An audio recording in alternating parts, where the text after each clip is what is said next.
hari ini kita telah melakukan pemeriksaan di 2 kawasan lah. Kawasan yang pertama di kawasan pembinaan kondo di Limbungan ya. Yang mana kita telah buat pemeriksaan seramai 116 orang pekerja. Dan daripada 116 orang ni seramai 88 orang telah kita tahan lah ya.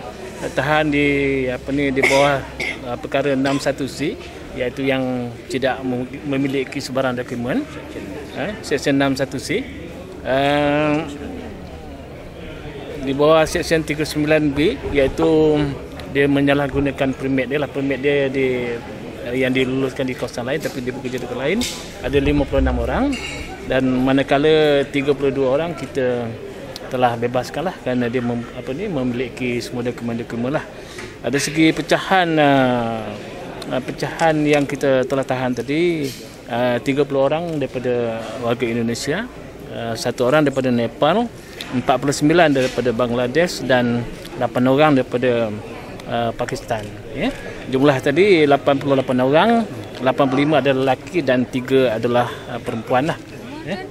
Umur dianggarkan di antara 21 hingga 50 tahun ya.